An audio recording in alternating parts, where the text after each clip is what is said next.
उन्होंने क्या किया, अपनी कंडी के ऊपर जो है उन भगवती को विद्यमान कर दिया। वृद्ध अवस्था में माँ भगवती वहाँ पर प्रकट हुई थी कि मैं माँ भगवती सुरकंडा हूँ और मेरा वहाँ पर जो है मंदिर स्थापित होना है। यहाँ की मिट्टी के तिलक करने मात्र से परमात्मा की प्राप्ति हो सकती है। जब तक मन शुद्ध है ना, तब तक के लिए परमात्मा का वास यहाँ उत्तराखंड के वासियों में है। देवी को हम देखते हैं कि देवी शरीर के अंदर आती हैं, तो वो कैसे होता है? परिपूर्ण देवी किसी के शरीर में प्रवेश नहीं कर सकते। जिसका इतना तेज है, यदि वो शरीर पे आ जाए तो शरीर के तो चित्र हो जाए। ये अंश आता है, उस शक्ति का एक अंश है। चावल देखने की प्रथा ऐसे, उसे बाकी प्रथा कहते हैं हमारे। भगवान के मंदिर में कभी खाली हाथ नहीं जाना चाहिए। भगवान श्री कृष्ण ने सुदामा जी को एक लोक सौंप दिया था, इसीलिए उन चावलों का महत्व है। कि ऐसे कैसे डोली में शक्ति आती है। काफ़ी लोग मजाक भी बनाते हैं कि ये तो अपने आप करते हैं, अपने आप हिलाते हैं। राम युग में राम जी को निंदा सुननी पड़ी, कृष्ण युग में कृष्ण जी को निंदा सुननी पड़ी। जैसी आस्था रखता है उसका वैसा भाव है। एक ने पत्थर की मूर्ति पे भगवान पूजे, एक ने भगवान की क्या कहते हैं मूर्ति को पत्थर बता दिया।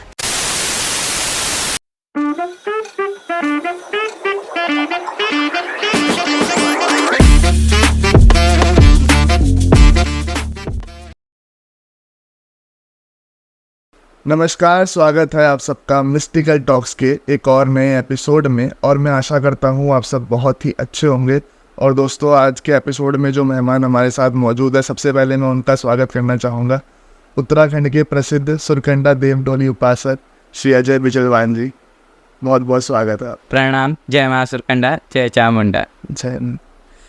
तो कैसे हैं आप? क्या चल रहा है जीवन में? सबसे पहले तो बहुत बढ़िया, परमात्मा की कृपा, जगदम्बा की कृपा और उसी भगवती की कृपा से यहाँ आने की प्रेरणा मिली। तो बहुत बहुत साधुवाद आपके इस चैनल को और क्या कहते हैं समस्त आपकी टीम को। बहुत बहुत धन्यवाद। और हमारी चर्चा काफ़ी समय से चल रही है कि आपको बुलाया जाए, पर कहते हैं ना, जब उन्होंने लिखा है तभी होगा वो। बिल्कुल। और शायद कुछ अच्छा ही लिखा होगा, आज हमारी एक सार्थक चर्चा होगा। तो मैं शुरुआत करना चाहूँगा आपके साथ। जैसे माँ सुरकंडा के आप उपासक हैं, तो सबसे पहले मैं माँ सुरकंडा से ही शुरू करूँगा कि माँ सुरकंडा है कौन, की कहानी थोड़ा सा अगर आप बता सकते। देखिए, माँ सुरकंडा कहते हैं कि जब माँ सती जो हुए तो अपने पिताजी दक्ष की यज्ञ में गए। तो यज्ञ के बाद जो है जब उनका अपमान हुआ तो उन्होंने योग अग्नि प्रकट करके अपने शरीर को जो है वो योग अग्नि में विलीन कर दिया। तो भगवान शंकर जी द्वारा जब माँ सती को ले जाया गया तो उसके उपरांत नारायण द्वारा जो है भगवती के अलग अलग जो है शरीर के जहाँ जहाँ जो अंश गिरे वहाँ वहाँ शक्तिपीठ बने। वैसे तो मान्यता यह है कि 51 शक्तिपीठ में हिंगलाज भगवती का सिर है, लेकिन जो सती है तो वहाँ पर भी जो सुरकुट पर्वत है वहाँ पर भी माँ भगवती सती के सर का अंश गिरा हुआ है। अच्छा। जब अंश गिरा तो अंश गिरने के उपरांत जो है हमारे वहाँ जड़दारियों की बड़ी मान्यता है। कहते हैं कि बहुत पहले जड़दारियों ने क्या किया कि हमारे उसमें ना पहले ये गाड़ियाँ नहीं होती थी। तो जब गाड़ियाँ नहीं होती थी तो हमारे पहाड़ों में पैदल चल के आना पड़ता था। तो हमारा उस समय मार्केट जो होता था ये देहरादून होता था। अच्छा। तो देहरादून होता था, तो देहरादून जब मार्केट होता तो क्या करते थे, घर से जो दालें जो बोई जाती थी उन सबको ले जाकर मार्केट में बेच कर क्या है उसको क्या कहते हैं उसमें मिर्च मसाले इत्यादि जो है मार्केट से लाया जाता था। सामान के बदले सामान मिलता था, उसको रोण कंडी बोलते थे। तो वो कंडी होती थी, पीछे कंडी पे ले जाया जाता था। तो एक थे आनंद सिंह जरदारी जी, तो जरदारी थे वो, तो जरदार गांव के थे। तो कहते हैं कि उनको एक वृद्ध रूप में पहले बहुत लोगों ने देखा, लेकिन जब बहुत लोगों ने देखा तो वृद्ध माता ने सबको कहा कि मुझे थोड़ा आगे तक छोड़िए। तो सब ने इनकार किया, नहीं कि हमारे पास खुद वजन ज़्यादा है। जब आनंद सिंह जरदारी जी को कहा कि आनंद सिंह जी को कि आप थोड़ा सा जो है हमें ऊपर तक छोड़ो, तो उन्होंने पहले विचार किया इतना सामान पहले ही बाहर, अरे माता जी। तो फिर उसके बाद उन्होंने ये सोचा कि चलो अगर मैं नहीं लेके जाता हूँ, कहीं ये मर गए, मुझे दोष लग गया तो मुझे पाप लग गया। तो उन्होंने क्या किया, अपनी कंडी के ऊपर जो है उन भगवती को विद्यमान कर दिया। वृद्ध अवस्था में माँ भगवती वहाँ पर प्रकट हुई थी। ले जाया गया। ले जाने के बाद जो है भगवती को उस सुरकुट पर्वत पर, जब भगवती से पूछा कि आपका गांव कहाँ है भैया, तो कहा, मैया ने कहा वो ऊपर जो चोटी दिखाई दे रही उस चोटी में मुझे जा रहा है। तो तब वहाँ पर जो है आनंद सिंह जरदारी जी को ले जाया गया। तो कहते हैं कि पूरे पहाड़ में कहीं पे आपको पानी का स्रोत नहीं दिखेगा, कहीं पे भी कोई स्रोत नहीं। तो जैसे वैष्णो देवी में है कि जो बाल गंगा के रूप में है, बाण गंगा जिसे कहते हैं जी, तो ऐसे ही जरदारी जी को भी प्यास लग गई थी। उसने कहा कि हमारे गढ़वाल में एक प्रथा है, तो उसमें कहते ए बॉडी, कहते हैं मैं प्यास लगी, हमारे उसमें गढ़वाली में कहते हैं कि ए बॉडी प्यास लगी थे।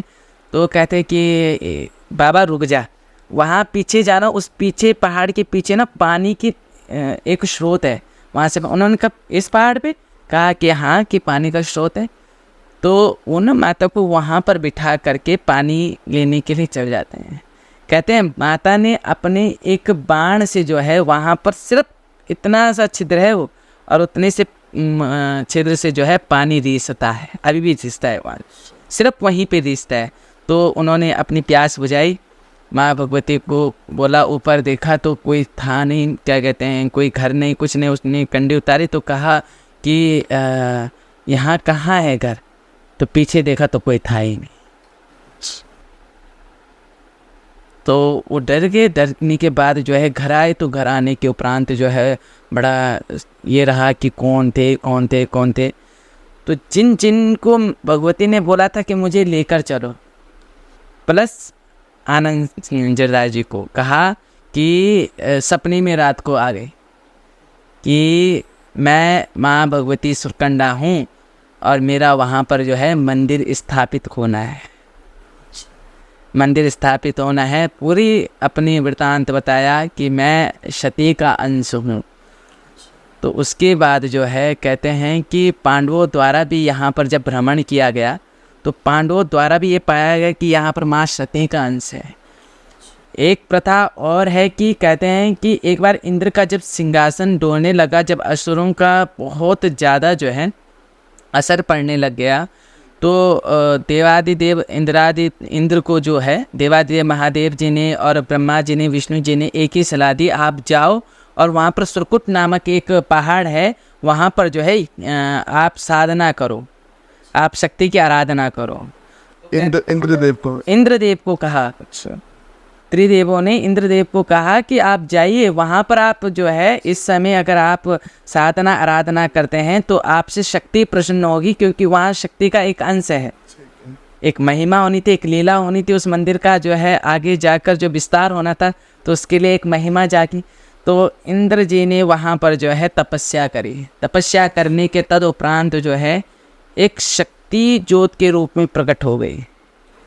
तो प्रकट हुई तो शक्ति ने बोला कि हाँ इंद्र, आपको घबराने की ज़रूरत नहीं है, आपके स्वर्ग का जो आसन है उसे दिलाने की जिम्मेवारी मेरी है। और जगदम्बा ने इंद्र के वहाँ पर जो असुर वहाँ बैठे हुए थे उन सभी को जो है वहाँ से हटा दिया और उनका वध कर दिया। तो इंद्र की तपस्थली भी है, वो इंद्र की तपस्थली भी है, और जरदारियों द्वारा वो जो है हाँ धीरे धीरे फिर वहाँ जब इतना सा मंदिर, कहते हैं जब मैं शायद 2008 और 9 की बात बताऊँ तो मंदिर बहुत छोटा था, सफ़ेद चूना होता है ना, वो उस प्रकार से किया हुआ होता था, तो बहुत छोटा मंदिर था। और आज वो राजमहल जैसा खिल गया है।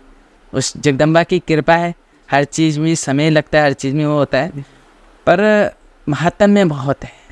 दर्शन मात्र से भी मन में चल रही शंकाओं का एक समाधान मिल जाता है।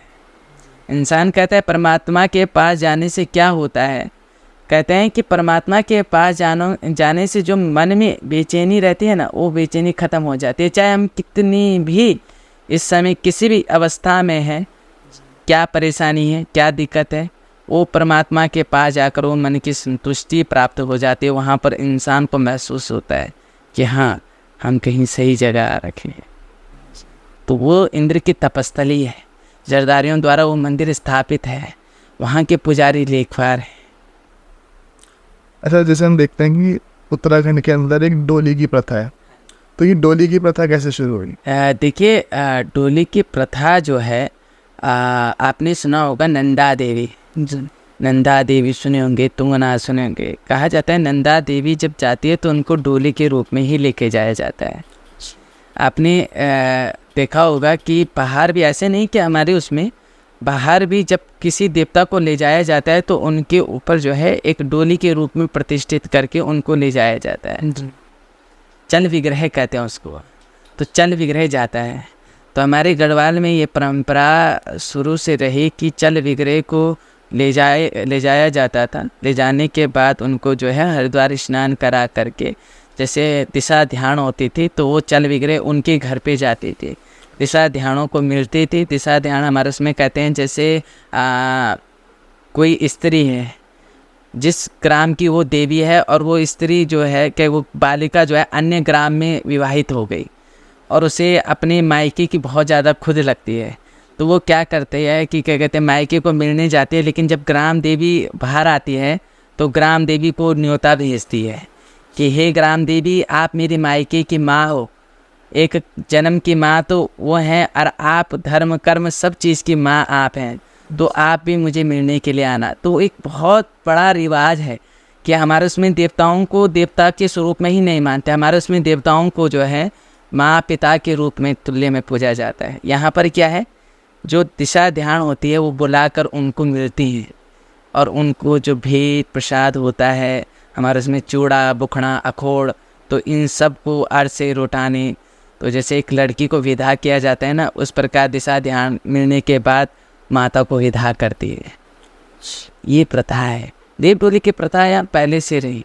वो दिशा ध्यानों को मिलने जाना, इनसे वार्तालाप करना, क्या परेशानी है उसको, क्या दिक्कत है, वो वहाँ आके बताते थे। तो हमारे उसमें कहते हैं कि दिशा ध्यान को जब दिक्कत होती थी वो अपने मायके के देवी देवताओं को जब स्मरण करती थी ना, तत्क्षण तत्काल में वहाँ पर जो है समस्या का समाधान हो जाता था।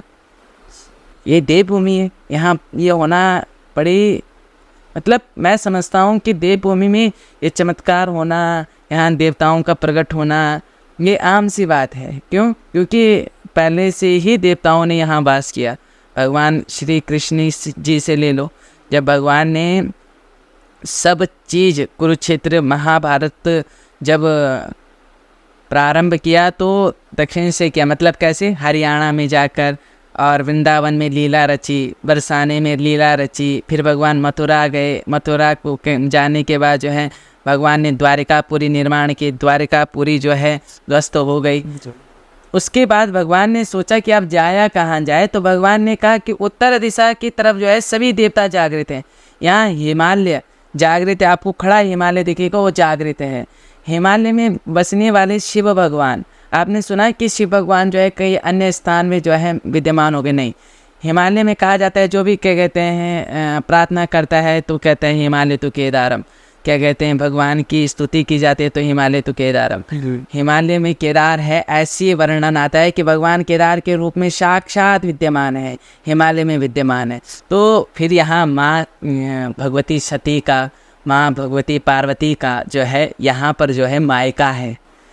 भगवान विष्णु जी जब कृष्ण अवतार में सब लीला रच चुके थे तो अर्जुन को साथ लेकर जो है न नारायण के रूप में बद्री के रूप में विद्यमान हो गए।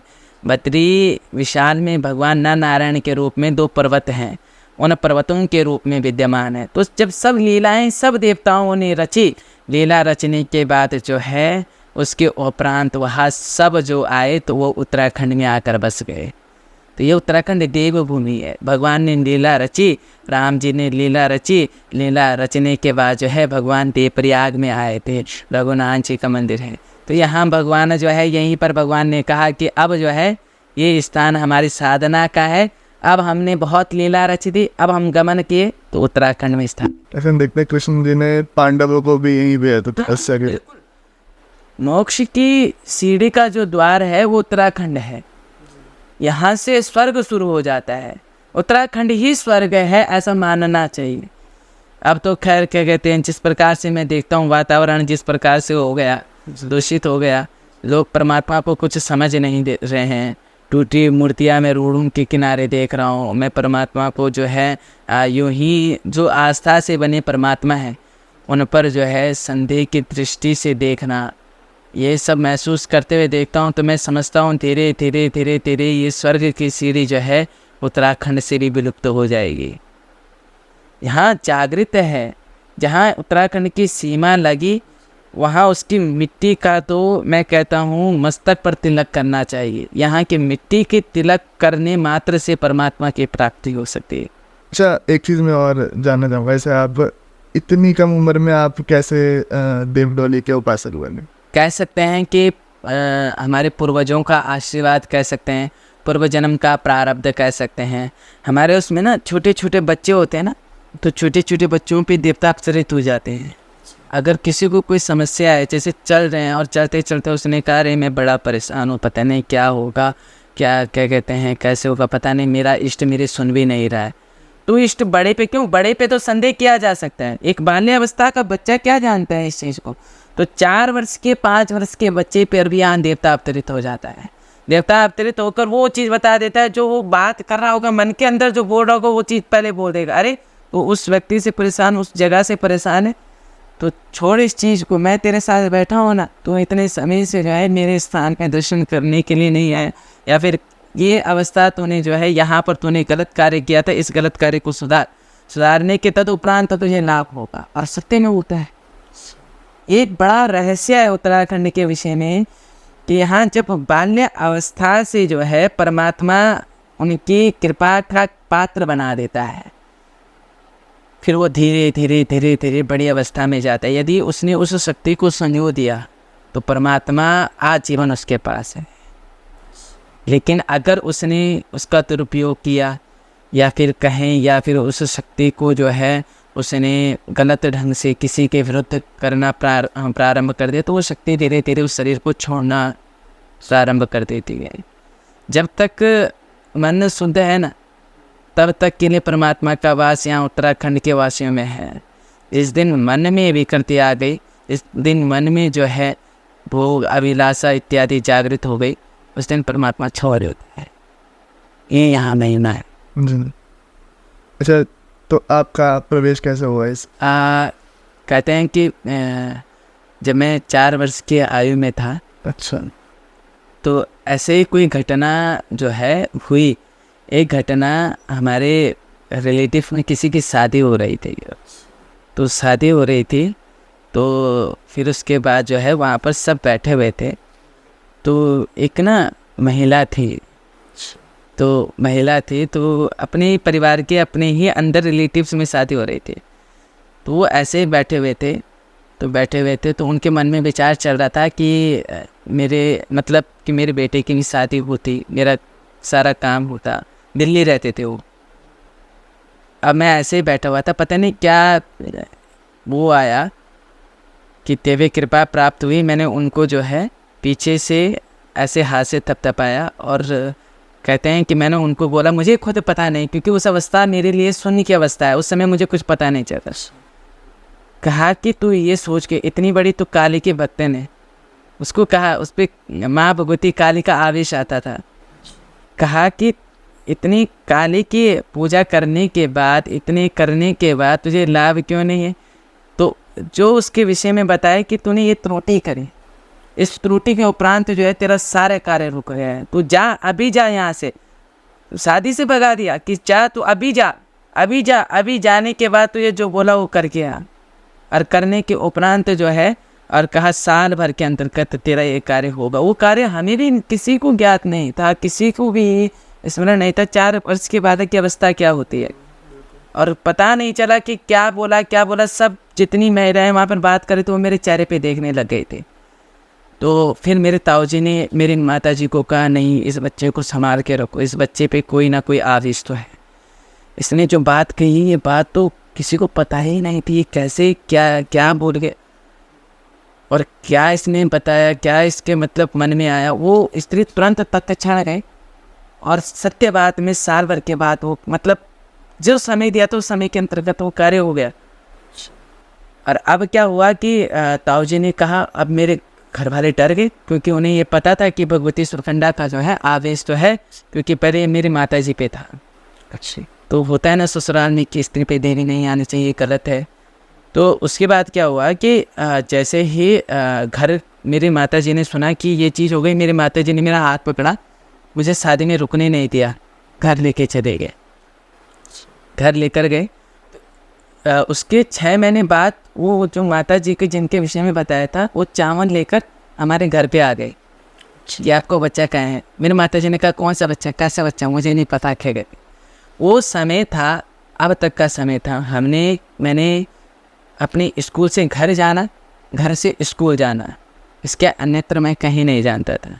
क्योंकि कई घटनाएं ऐसे होती थी कि कई घटनाओं में कि हमारे उसमें कई ऐसे हो जाते थे कि बिल्कुल ऐसी अवस्था, मरणांत अवस्था जिसे कहते हैं, और उस अवस्था पे मेरे शरीर में कंपन हो रही है, और क्यों हो रही है मुझे पता नहीं, और मैं रो रहा हूँ इस बात से कि मेरे शरीर पे कंपन हो रही है। और कंपन होने के उपरांत जो है तत्क्षण एक शब्द निकलता है, उस शब्द के उपरांत वो व्यक्ति सही हो जाता था। वो व्यक्ति सही हुआ। हमारे पथरी में एक घटना हुई थी। घटना क्या हुई थी, एक माता जी अपने बच्चे को, मैं गंडियाल देवता के मंदिर में बैठा हुआ था, तो गंडियाल देवता के मंदिर में बैठने के उपरांत वो ना बच्चे को बहुत इतना बुखार आ गया कि जिसकी कोई अवस्था नहीं थी। तो हमारे उसमें क्या करते हैं, हमारे उसमें ना तिलक लगवाते हैं। हमारे उसमें आस्था बहुत बड़ी, हमारे उसमें डॉक्टर से पहले पंडितों से या फिर किसी जानकार से तिलक लगाते हैं। तो वहाँ पर ना पंडित जी से तिलक लगा रहे थे, तो तिलक लगाने के उपरांत मेरे शरीर पर कंपन हो रही थी, और बोला कि क्या कहते हैं कि ये बच्चा तो छना हुआ है। छना हुआ मतलब इस पर कुछ लगा हुआ है, इस पर कुछ लगा हुआ है। उस बच्चे को पकड़ा और उसने क्या कहते हैं हाथ पैर जो थे वो छोड़ दिए। बच्चे ने हाथ पैर छोड़े, तो हाथ पैर छोड़ने के बाद जो है उसको बोला कि तू जा यहाँ से। इसको जैसे देवता का आदेश होता है तो जैसे जैसे अपनी प्रक्रिया से उससे भगाता है।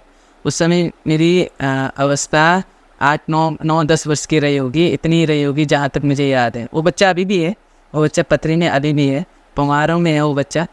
तो बोला कि इसको तू इसे छोड़, इसे बच्चे को छोड़। और छोड़ने के क्या कहते हैं उसको जो है पकड़ लिया। तो देवी कृपा ने जब पकड़ा तो उसके तत्क्षण उस बच्चे का बुखार गायब हो गया। और ऐसी अवस्था का बुखार कि बच्चा बेहोश है, वो एकदम आंखें खोलता है, अपने माँ को बोलता मुझे हुआ क्या था। तो तब बाद में घर वालों को जब महसूस होने लगा, तो घर वाले इसलिए नहीं चाहते थे क्योंकि कोई भी माता पिता नहीं चाहेगा कि हमारा बच्चा जो है इस अवस्था के लिए जाए। हर कोई चाहता है इससे दूर। पहले अब लोगों में जो है मैं देखता हूँ इस अवस्था में, अब की जनरेशन में भक्ति बढ़ी है, लेकिन एक अवस्था बीच में ऐसी थी, लोग निरंकार की ओर ज़्यादा जाने लगे थे, दूसरी अवस्थाओं में ज़्यादा जाने लगे थे। लोगों ने बहुत भक्ति को ख़त्म कर दिया था, डरने लगे थे लोगों को डर था कि नहीं आना चाहिए। तो मुझे जब घर वालों को मुझे डर लगता था कि मेरे माता पिता अब पता नहीं क्या बोलने वाले हैं।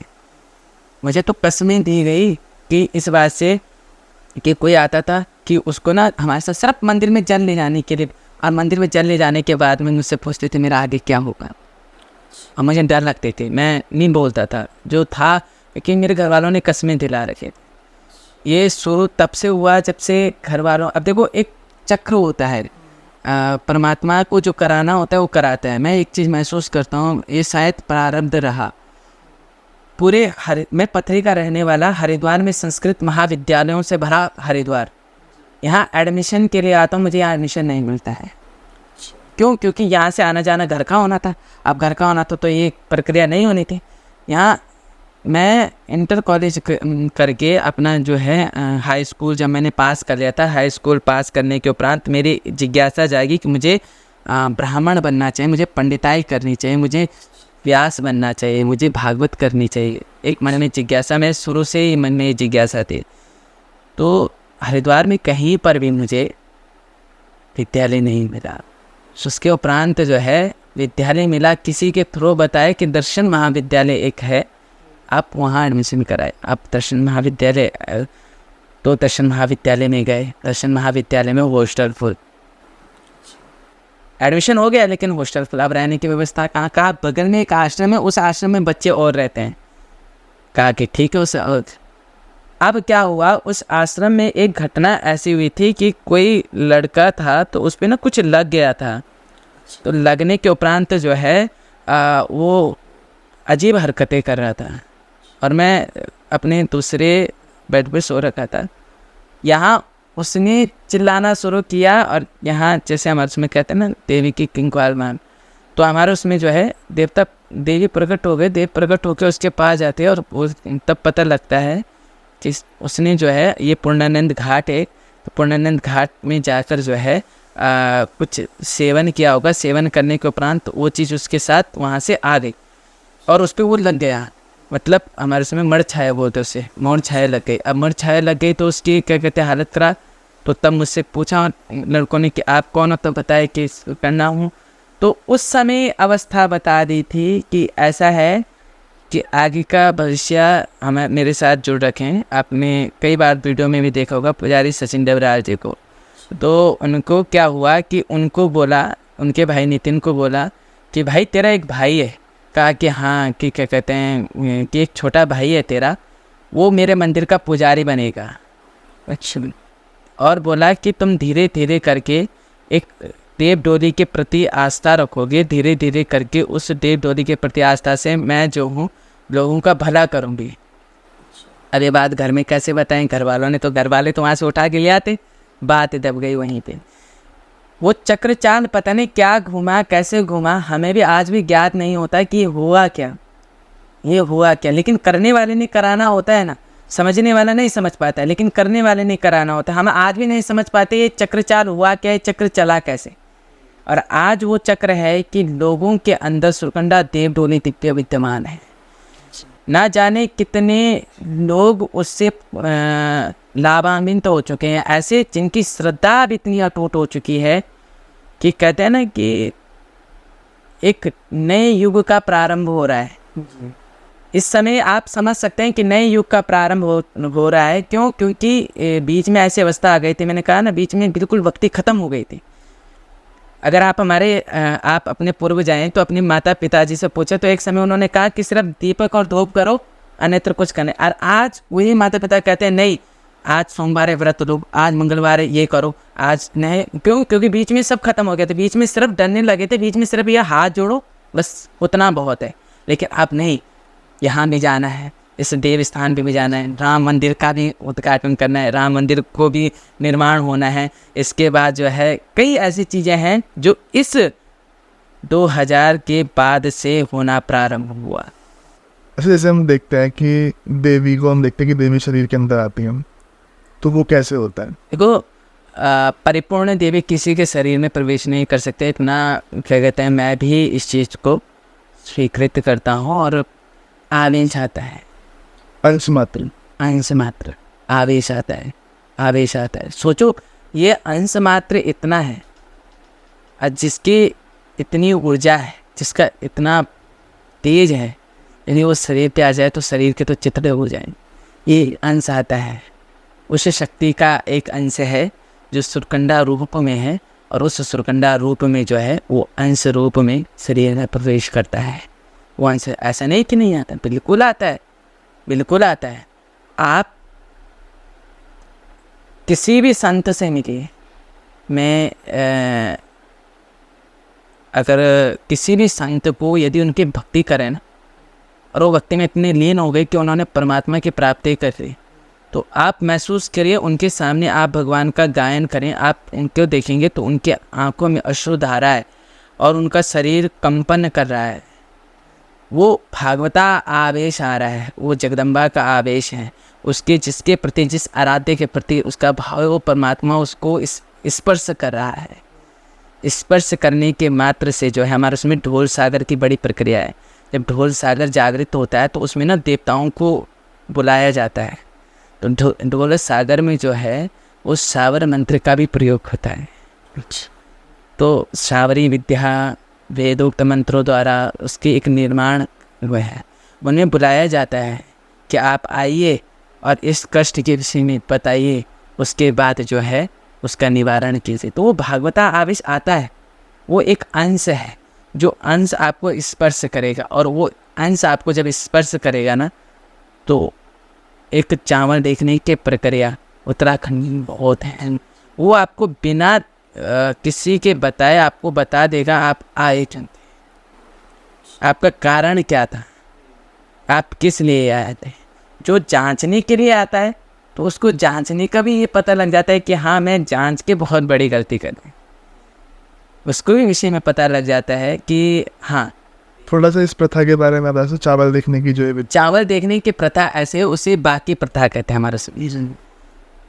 बाकी कह सकते हैं, औतारी कह सकते हैं, पसुआ कह सकते हैं। तो हमारे उसमें क्या होता है कि भगवान के मंदिर में कभी खाली हाथ नहीं जाना चाहिए। हमारे गढ़वाल में पहले से परंपरा है कि किसी के घर भी जाओ तो खाली हाथ नहीं जाना चाहिए। तो पहले क्या होता था कि पैसा नहीं होता था तो क्या करते थे, घर से ना थोड़ा सा चावल, एक चावल से जो है भगवान श्री कृष्ण ने सुदामा जी को एक लोक सौंप दिया था। तो इसीलिए उन चावलों का महत्व है। देवताओं के पास कभी भी जाओ ना, अक्षत लेके जाना चाहिए और ज़रूर लेके जाना चाहिए। लेके कैसे जाना चाहिए, ये पन्नी पुन्नी पे बांध करके क्या कहते हैं नहीं लेके जाना चाहिए। कहा कि घर के अपने किसी कपड़े पे बांध के लेकर जाना चाहिए। किस कपड़े को लेकर, कहा कि जैसे भगवान श्री कृष्ण को पता लगा था कि वो जब पोटली खो रहे थे ना, तो जो सुदामा जी की जो पत्नी थी सुशीला, उसने अपनी साड़ी फाड़ कर जो है भगवान को उन चावलों को भगवान के लिए दिया था कि जब आप इस साड़ी को स्पर्श करेंगे ना, आपको मेरा भाव पता लगेगा, मैं कहना क्या चाहती हूँ। तो फिर भगवान ने जब उस कपड़े को खोला ना, तो माँ सुशीला की बात को समझ गए कि मेरे घर में तो एक थैली रखने का जो है वो नहीं है, मैं आपको दूँ कैसे। क्या इस कपड़े में, इस पोटली में मैंने आपको जो है थोड़े से चावल भिजाए हैं, आप हमारी समस्या को सुनिए। उसी प्रकार से गढ़वाल में ये परंपरा है कि पहले ना कपड़ों पे लेके जाते थे। तो क्या होता था कि जो माताएं होती थी वो सांपू रखते थे पहले। तो सांपा होता था ना, तो सांपे पे जो है चावल को बांधते थे और सांपे को खोल के देवता की थाल में चावल डालते थे। तो जब चावल डालते थे तो देवता जब प्रकट होता था तब वो विषय बताता कि ध्यान बोलता था कि ध्यान तो इसलिए यहाँ पर आ रखी है क्या। सामने वाला व्यक्ति नहीं बताएगा, वहाँ पर वो देवता बताता था ध्यान तो इसलिए आ रखी है क्या। तो वो कहता हाँ महाराज मैं इस तरह। फिर कहता था इसका समाधान ये है, इसलिए तो जा और ये समाधान करके आ, तुझे लाभ होगा। तो ये चावल परंपरा एक बाकी परंपरा है जो कि शायद आप ये समझ सकते हो कि ये भगवान श्री कृष्ण के युग से चलती आ रही है।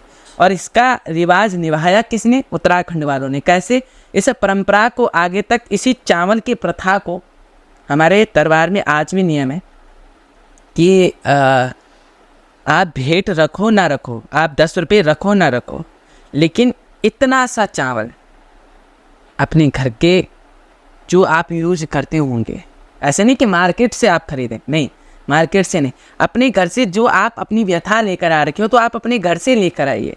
आप उस व्यथा को लेकर, जब आप वो चावल लेकर आएंगे ना, तो उस चावल को जब आप परमात्मा के सामने, वो परमात्मा आपके घर का एक एक अंश, एक एक आपके जो मन की पीड़ा है उसे देखता है। तो ये तो भगवान श्री कृष्ण के योग का है। जैसे अभी हम बात कर रहे थे इससे पहले कि देवी शरीर में आती है, तो देवी जब शरीर में आती है तो उस समय जैसे आपके अंदर देवी आती है तो उस समय होश रहता है, आपको आवेश रहता है। तो जब आवेश छंट जाता है तो मैं खुद इस चीज़ को महसूस करता हूँ कि आज हुआ क्या, आज हुआ क्या, आज कोई, मैं उसके बाद खुद पूछता हूँ आज कोई ऐसी वार्ता तो नहीं हुई, ऐसी कोई बात तो नहीं जो देवी ने संदेश दिया हो, ऐसी कोई चीज़ तो नहीं उस समय। हाँ, हमारे उसमें कहते हैं नर और नारायण, नर और नारायण जब तक, हाँ ये भी है। इसमें मैं एक चीज़ और बता देता हूँ कि ये हर किसी के लिए नहीं है। कई लोग क्या कहते हैं इस चीज़ को बहुत अलग प्रकार से ले लेते हैं फिर कि हमें आवेश होता है लेकिन हमें ज्ञात हो जाता है। यह साधना का भी कर्म होता है, जहाँ पर कई जगह ऐसी हैं जहाँ पर जो है देवता खड़े खड़े बोल देता है और पता लग जाता है कि बोला क्या, लेकिन सामने वाले को सोचता है इसने मेरे लिए ऐसे कैसे बोल दिया, इसे तो पता नहीं था मेरे को कैसे बोल दिया जी। तो वहाँ पर जो है ऐसी अवस्था को महसूस करना चाहिए कि परमात्मा शरीर पे है। जो हमारी अवस्था अगर कोई जानेगा तो साधना की अवस्था भी एक ऐसी अवस्था है, एक ऐसी उस शक्ति को प्रसन्न करने के लिए, उस साधना को प्रसन्न करने के लिए, उस तेज को अपने अंदर समाहित करने के लिए संध्या उपासना, गायत्री उपासना जिसके द्वारा से किया जाता है, वो शक्ति उस चीज़ को मन मस्तिष्क से हटा देती है।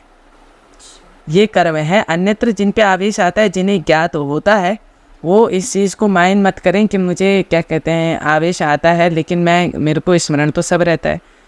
ऐसा नहीं, वो इस चीज़ को वो कर सकते हैं कि हाँ रहता है, क्यों नहीं रहेगा। मन मस्तिष्क की बात है। शरीर पे तो एक आवेश दूसरी शक्ति का वन, आत्मा तो वही पर थी। आत्मा तो सुन रही थी ना, आत्मा ने सुना, मन मस्तिष्क को वो चीज़ ज्ञात हुई, बुलवाया आपकी जिह्वा से है, तो जिह्वा सुन कानों के द्वारा भी तो रही है, तो वहाँ पर उनको आवेश आता है, वो सुनते हैं, उस चीज़ महसूस करते हैं। तो उन लोगों के लिए ये नहीं है, वो लोग इस चीज़ को मानकर अपनी भक्ति को बढ़ा सकते हैं।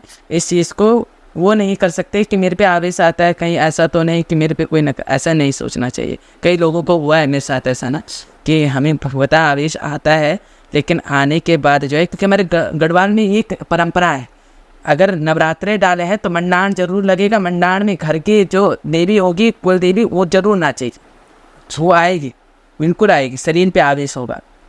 तो आवेश होने के बाद उन्हें याद रहती है, काफ़ी सारी चीज़ें याद रहती हैं, तो वो महसूस करते हैं कि हमें तो याद रहता है। बिल्कुल कईयों को याद रहता है, लेकिन जब साधना आप करना प्रारंभ करेंगे तो शक्ति का तेज भी बढ़ता है आपके शरीर में। वो शक्ति अपना उतना ही अंश आपको भेजेगी जितना आपको सहने की क्षमता है। अगर आप साधना क्रम को पकड़ेंगे तो शक्ति की साधना बढ़ जाएगी, आपके शरीर का तेज बढ़ जाएगा, आपके शरीर की अग्नि बढ़ जाएगी। अग्नि के उपरांत जो है, यदि अग्नि पे अग्नि जल रही, अग्नि को क्या प्रभाव पड़ रहा है? साधना के ऊपर यदि देव कृपा पड़ रही है तो क्या प्रभाव पड़ रहा है? बस यही तो। अग्नि में अग्नि मिक्स हो जाएगी तो अग्नि का पता नहीं लगेगा ये अग्नि कौन सी अग्नि, वो मिक्स हो जाएगी। तो बस वही है कि साधना क्रम से इंसान के अंदर जो है वो उस अपने इस लोक को छोड़ करके उस परमात्मा के लोक को धारण कर लेता है। आत्मा शक्ति में विलीन हो जाती है और शक्ति सब चीज़ का समाधान कर देती है। जैसे हम आपकी एक वीडियो मैंने देखी है जिसमें वो जो आपके ऊपर देवी आई हुई है, तो उसमें चावल के ऊपर हरियाली उगा रहे हैं। हाँ बिल्कुल। उसके बारे में थोड़ा सा मैं जानना चाहूँगा, ऐसा कैसे होता है, ऐसे चमत्कार कैसे होता है? देखो, उत्तराखंड चमत्कारों की भूमि है। मेरे मुताबिक तो ये कोई बड़ा चमत्कार मैं नहीं मानता कि ये बहुत बड़ा चमत्कार होगा। मैं इस चीज़ को नहीं मानता हूँ, क्योंकि उत्तराखंड चमत्कारों की भूमि है। यहाँ आप पग पग में जाओगे तो अलग अलग चमत्कार मिलेंगे, कई ऐसे चमत्कार देखने को मिलेंगे। आप कहेंगे अच्छा ऐसे कैसे संभव हो गया, ऐसे कैसे संभव हो गया। आप एक चीज़ मानिए ना कि यहाँ कोर्ट को भी, पुलिस को भी एक प्रकार से उतना नहीं माना जाता जितना देवता को माना जाता है। हमारे वहाँ जब कोई अर्जी लिखनी होती है ना, तो हमारे वहाँ देवताओं को अर्जी लिखी जाती है। कोर्ट का नोटिस से पहले देवताओं को अर्जी लिखी जाती है, अपने अपने क्षेत्रपाल को अर्जी लिखी जाती है, चावल डाल दिए जाते हैं। वहाँ पर जो है कहा जाता है वो जो पक्ष अगर गलत होगा उस पक्ष को देवता कोर्ट जब तक देगा निर्णय तब तक देगा, साल में लटकाएगा, 6 महीने लटकाएगा। अगर इष्ट के पास चले जाओ, कुल के पास चले जाओ, आपके साथ अन्याय हुआ है, इष्ट के पास इष्ट ने कह दिया जा, तो तत्क्षण तू घर पहुंच और तेरे को रिजल्ट मिलेगा। और वो देर नहीं करता, वो जाके जिसने प्रकोप किया है उसका। तो ये तो उत्तराखंड में एक सामान्य सी बात है कि अगर चावल पे अंकुरित होना, चावल का जो है दिव्य कृपा से प्राप्त होना, तो मैं तो ये मानता हूँ कि कोई बड़ा चमत्कार नहीं है। जब भगवान नारायण के ऊपर जो है ध्वजा वायु विपरीत बह सकता है, जब अन्य मंदिरों में एक योगिनी मंदिर है, उस मंदिर में आप रात्रि को विश्राम करेंगे तो विश्राम करने के आपको ना बहुत आवाज़ें सुनाई देंगी, चीखने की आवाज़ें हैं। तो योगिनी मंदिर में क्या चीखने की आवाज़ क्यों है? यहाँ खेंड पर्वत है। आप खेंड पर्वत को जो है जब जाएंगे तो वहाँ एक बड़ा विशेष चमत्कार क्या है, आपने वहाँ पर अखरोट लेना है। खेंड पर्वत टिहरी में है, टिहरी में क्या है, अखरोट लेना है। उस अखरोट को तोड़ना है, वहीं पे खाना है। आप खाइए, आपको अखरोट बिल्कुल इतना स्वाद लगेगा, लेकिन आप घर ला रहे हो वो अखरोट सड़ रहा है, जितने लेके आओगे उतने सड़े हुए मिलेंगे। अच्छा, यहाँ चमत्कारों की भूमि है। यहाँ ऐसे ऐसे चमत्कार देखने को मिल जाते हैं कि यहाँ देवता जो है स्वयं इंसान के रूप में प्रकट होकर आपकी परीक्षा ले लेगा। मैंने कहा ना घंटाकर्ण भगवान हमारे कुल देवता हैं। सो घंटाकर्ण देवता को भी कंडी में ही ले जाया गया। ले जाने वाले भगत सिंह सजवाण जी। अब देखो कितनी बड़ी कृपा है कि एक व्यक्ति के आगे भगवान प्रकट होकर उसकी कंडी में बैठ रहा है, रात को उसके सपने में जाकर बोल रहा है कि भैया मैं तो घंटाकरण हूँ, बद्री विशाल का क्षेत्रपाल हूँ, पांडवों का वंगस्य हूँ, पांडव का वंगस का हूँ और बद्रीनाथ का क्षेत्रपाल हूँ। ऐसा है मेरे मंदिर की स्थापना कोयले पार में होनी चाहिए। और ऐसा है जरदारियों को कहा कि मेरे मंदिर की स्थापना सुरकुट पर्वत पे होनी चाहिए। तो ये यहाँ ऐसी लीलाएं होना बड़ा ये मानिए कि अगर आपको रास्ते में चलते चलते और क्या कहते हैं मिट्टी से फूल बनता हुआ दिख जाए तो इसमें कोई हैरानी की बात नहीं कि ये उत्तराखंड में हो क्या रहा है। उत्तराखंड में आम है, बहुत आम है। जब आप जौनसार की तरफ जाते हैं तो जौनसार की तरफ भी ये बहुत चीज़ें प्रचलित हैं। वहाँ ऐसी ऐसी चीज़ें कि आप जो ये कुल्हाड़ी होती है, तेज धार की कुल्हाड़ी को देवता ने अपने सीने पे रखा है और जोर से उसको अपने पे ऊपर क्या कहते हैं दूसरे डंडे से दूसरा व्यक्ति उसको पटक रहा है, लेकिन कुल्हाड़ी से कहीं खरोच नहीं आ रहे थे, शरीर वज्र का बन गया। भीम जैसे देवता अवतरित होकर जो है पांडव भी यहाँ पर लीला करते हैं। उत्तराखंड में पांडव आज भी यहाँ लीला कर रहे हैं। तो भीम जैसे देवता क्या कहते हैं जब शरीर पे आवेश आता है तो इस खेत से दूसरे खेत पे छाल मार करके ये बता देता था कि कद्दू कहाँ रखा हुआ है, क्योंकि हमारे उसमें ना पांडव लीला होती थी तो भीम को खाने के लिए कद्दू दिया जाता था, तो उसको बताया नहीं जाता था कि कद्दू कहाँ रखा हुआ है। लोग ना छतों के ऊपर छुपाते थे, तो वो क्या करता था छलांग मारता था, जिस पे भीम आता था ना तो वो छलांग मारता, छलांग मारने के बाद उस छत पे जाएगा और कद्दू को खोज लेगा, कद्दू को खा जाएगा। उसे कैसे पता कि उस घर पे कद्दू रखा हुआ है। यहाँ ये चमत्कार है। ये चावल पे हरियाली आना एक नॉर्मल सा मैं मानता हूँ कि ये तो बहुत छोटी सी बात है। चमत्कारों की गणना अभी कभी सुननी हो तो सुरकंडा देव डोली दरबार में आकर देखिए, वहाँ पर महसूस कीजिए, वहाँ के लोगों से सुनिए, तो पता लगता है कि यार चमत्कार कैसे कैसे चमत्कार होंगे, कैसे कैसे चमत्कार। अभी भी मैं एक रिपोर्ट ऐसी खड़ी खड़ी रिपोर्ट जो है 2 डॉक्टरों के द्वारा रिपोर्ट को बदलते हुए मैंने देखा है। मैं ये नहीं कहता कि देखो कि यहाँ पर साइंस ने यहाँ पर क्या कहते हैं डॉक्टर, ऐसा नहीं है, सब कुछ है, लेकिन आस्था भी एक चीज़ है। आस्था से आप किसी मेंटल इंसान को आप ये जताओ कि नहीं भैया आप बिल्कुल ठीक हैं, आप ठीक हैं। डिप्रेस्ड व्यक्ति को नहीं, आप तो आपके बराबर कोई है नहीं, आप तो ऐसे थे वैसे थे, तो वो उस चीज़ से क्रम से बाहर आने। आस्था वो चीज़ है। आस्था जो है उसके अंदर का रोग, क्योंकि मन के अंदर का रोग सबसे बड़ा रोग पता है क्या है? मस्तिष्क यदि रोग बैठ गया तो सारा शरीर का रोग बैठ जाएगा। यदि मस्तिष्क के अंदर ये है कि भैया कोई रोग नहीं है, हम सामर्थ्यवान हैं, शक्तिवान हैं, तो हमारे अंदर कोई रोग नहीं है, तो वो व्यक्ति उसी प्रवृत्ति का हो जाता है। सोचने की क्षमता है, सोचने की क्षमता है, पूर्व जन्म का प्रारब्ध मिलता है, लड़ने के लिए परमात्मा ने मस्तिष्क दे रखा है, आपको आस्था के लिए जो है परमात्मा का शरणागति दे रखी है, उसे उस नाम परमात्मा के शरणागति की औषधि खाइए और खाने के तद उपरांत जो है आप बिल्कुल स्वस्थ हो जाएंगे है। और उसके साथ साथ में डॉक्टरी इलाज आपको चल ही रहा है, आप डॉक्टरी इलाज चलाइए, तद उपरांत और भगवान के जो है एक आयुर्वेद औषधि है आस्था भाव, वो भाव को आप निगलते जाइए। वो भाव क्या करेगा, आपकी वो जो दवाइयाँ असर नहीं लड़ रही है ना, वो दवाइयाँ एक प्रकार से वो भाव से लड़ना प्रारंभ हो जाती। जैसे हम देखते हैं कि डोली की प्रथा की समय बात कर रहे थे, तो काफ़ी सारे लोग इस पे संदेह भी करते हैं, शंका भी पैदा होती है कि ये ऐसा हो कह सकता है, जो उत्तराखंड के बाहर के लोग हैं हाँ। कि ऐसे कैसे डोली में शक्ति आती है। काफ़ी लोग मजाक भी बनाते हैं कि ये तो अपने आप करते हैं, अपने आप हिलाते हैं। देखिए, राम युग में राम जी को निंदा सुननी पड़ी, कृष्ण युग में कृष्ण जी को निंदा सुननी पड़ी। लोगों ने राम जी को, रावण तो कहता था ए वनवासी, ऐसे करके भगवान को संबोधित किया। लास्ट में जब मरणांत अवस्था आई तो हे प्रभु राम, जबकि सब लीला प्रारब्ध से। अच्छा, एक बात है कि सारी लीला प्रारब्ध से जो है लिखा हुआ रहता है। जय विजय नाम के 2 द्वारपाल, कुंभकर्ण रावण के रूप में अब यहाँ पर जो है आसुरी प्रवृत्ति को धारण कर दिया, हिरण्यकश्यप और हिरण्याक्ष के रूप में अवतार धारण कर दिया, लेकिन भगवान की निंदा कर रहे हैं। क्यों? मुक्ति पाना है, मुक्ति पाना है। भगवान की मुक्ति का भी एक मार्ग ये भी है कि भगवान की निंदा करके भगवान को भी पाया जा सकता है। शिशुपाल है, शिशुपाल ने भगवान ने जब उनके बुआ थे तो वचन दे दिया था कि भैया मैं शिशुपाल को 100 पाप माफ़ करूँगा, 100 पाप के बाद मैं जो है शिशुपाल का वध कर दूंगा। लेकिन शिशुपाल को पता था कि मैं वो होता तो वो जी सकता था, लेकिन उसे क्या थे, उसे परमात्मा की शरणागति चाहिए। तो उसने क्या किया, खूब निंदा कर दी। भगवान के शोक खत्म हो गए, भगवान के सुदर्शन जिसकी पूजा होती है, जिस सुदर्शन की पूजा होती है, उस सुदर्शन चक्र से वहाँ पर जो है शिशुपाल का उद्धार होता है। कितनी बड़ी वो है, भगवान नरसिंह अवतार में उनका जो है हिरण्यकश्यप का यहाँ पर जो है मरणांत हो रहा है, परमात्मा द्वारा वो लीला हो रही है। तो कहते हैं कि ये सब ना परमात्मा की लीला के अनुसार ही होता है। और जो ये बात उठाते हैं तो मैं उनको भी ये करता हूँ कि आप बिना देखे वैसे कभी किसी चीज़ पे शंका नहीं करनी चाहिए, ठीक है, कभी किसी चीज़ को नहीं करना चाहिए वैसे, ऐसा कुछ नहीं। जो जैसी आस्था रखता है उसका वैसा भाव है।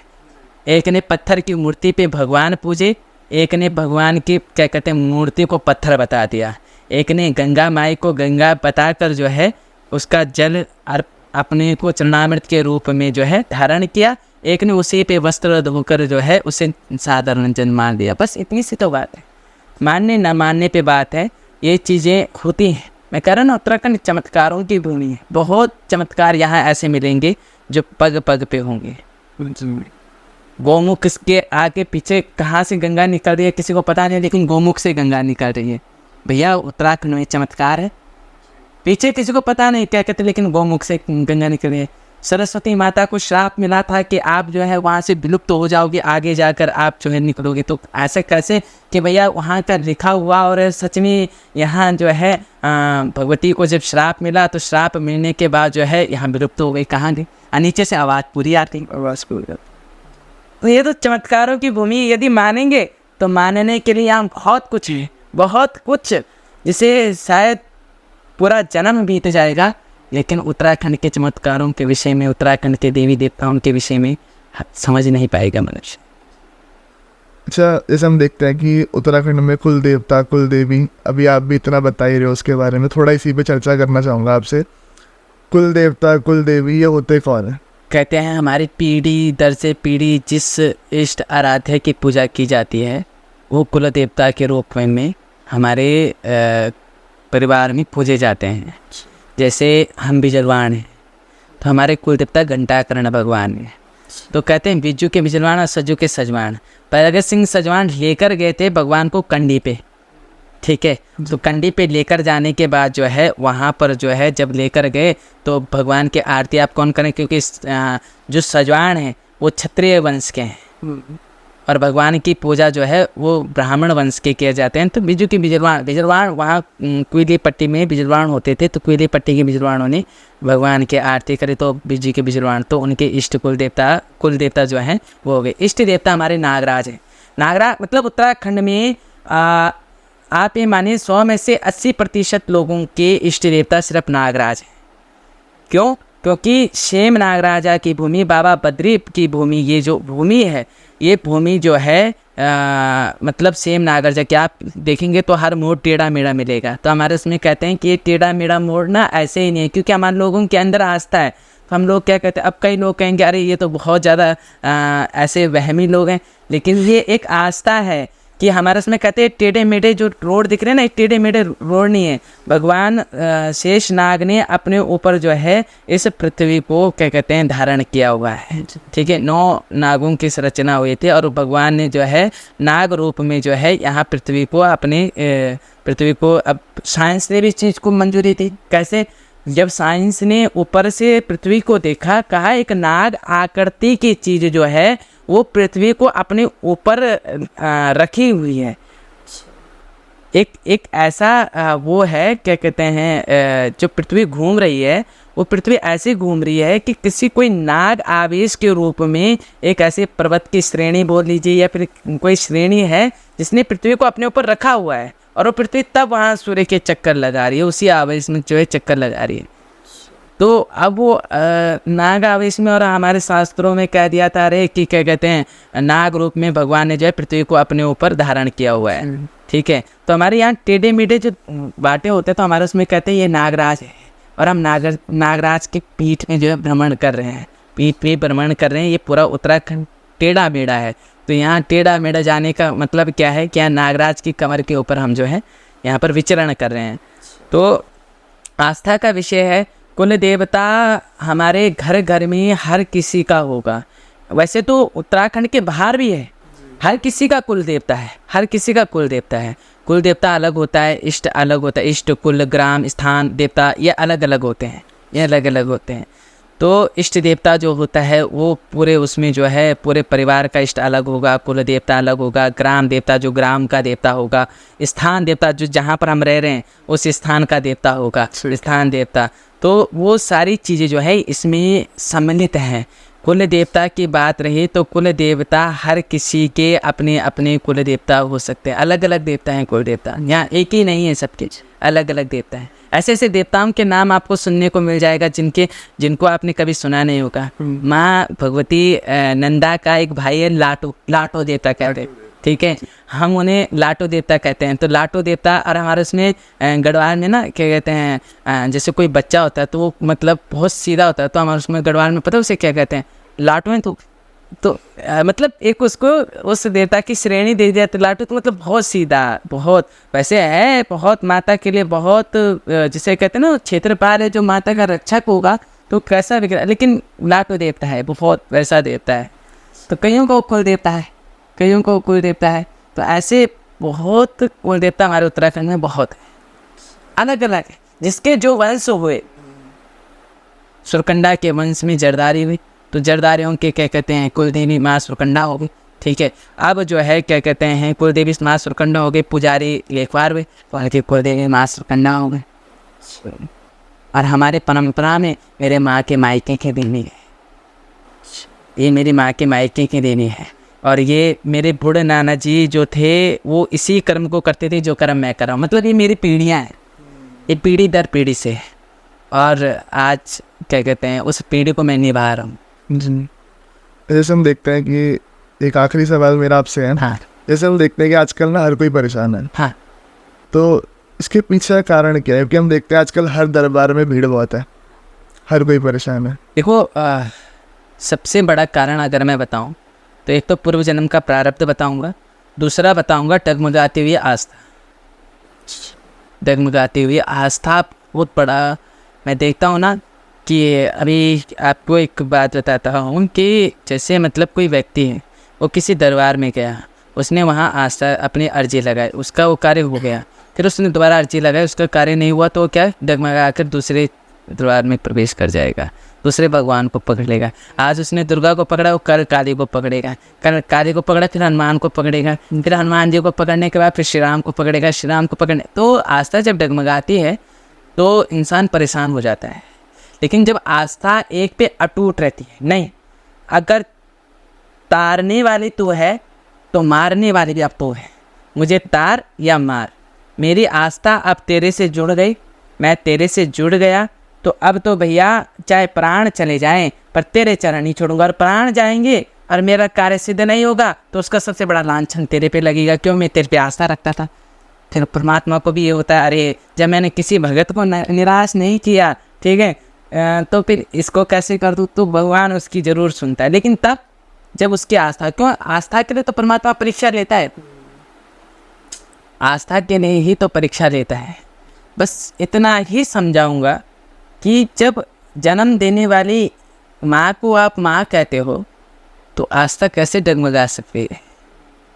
यदि एक पे अटूट हो जाए तो इस प्रकार से मैं कहता हूँ कि जो तुम्हारा कार्य नहीं हो रहा है ना, तो इसका मतलब परमात्मा चाह ही नहीं रहा है, उसमें आपका वो उद्देश्य है ही नहीं, परमात्मा आपको उस चीज़ से दूर हटाना चाह रहा है, उसमें आपका भला नहीं है। हाँ, उसमें भला नहीं है। क्यों? क्योंकि जिससे आपकी आस्था जुड़ी है, अगर उसके लिए आपका पूर्व का इतने कार्य करना बड़ी सुलभ की बात है, रातों रात आपका कार्य हो रहा है, और ये कार्य आपका जो है साल भर हो गया नहीं हो रहा है, नहीं हो रहा है, और क्या कहते हैं परमात्मा ने कह दिया भैया कि नहीं, बिल्कुल नहीं, इस पे छेड़ना नहीं, तभी आप लगे हो, तभी आप लगे हो।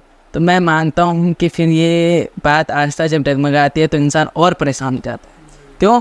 पहले तक तो परेशान था कि कैसे भगवान मैं करूँ, कैसे करूँ, कैसे करूँ।